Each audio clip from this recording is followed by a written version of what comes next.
crazy because they quite literally held a protest against ICE on Tuesday morning. So for some context, around a week ago in Minneapolis, ICE shot and killed a woman, and living in a pretty anti-Trump state of Minnesota, many kids who went to my school were pretty pissed that this actually happened. So over the course of the next few days, they decided to organize a walkout where after first hour ending, they would just walk on out of the school building and protest in the streets. Now only around 150 students joined in, which isn't really that good considering how large my school is. For example, for every 409 students that went to my school, only 3 of them protested. But hey man, a protest is a protest at the end of the day, so I'll give credit where it's due. Now on my part, I didn't actually go to these protests myself, not because I'm a bad person or anything, but it's because I didn't want my parents to beat my ass for skipping 2 class periods. But since I didn't go to these protests, I can tell you what other people told me on things that happened during these protests.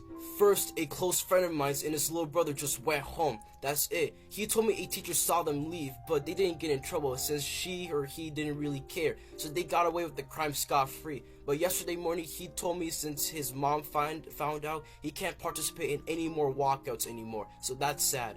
But these next 2 kids who tried to skip school weren't so lucky. So these 2 kids also tried to go to their houses, but the principal saw them, and he quite literally called the cops on their asses, and he and the cops were chasing them Subway Surfer style. One of the kids managed to escape to his house, but the other kid was caught, and he was suspended for God knows how long.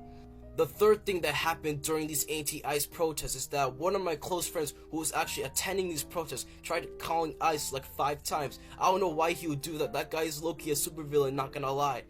And finally, the craziest and most interesting story of them all, the local news station pulled up with helicopters, news reporters, cameras, and everything. They only interviewed a few students, but hey man, getting my school filmed in front of TV is low-key pretty cool. But all in all, I wish Minnesota could become a nonchalant Midwestern state again. We used to be the Canada of America, now we're the Somalia of America, if you're catching my drift. So yeah, why can't Minnesota be chill again like it was back in 2019?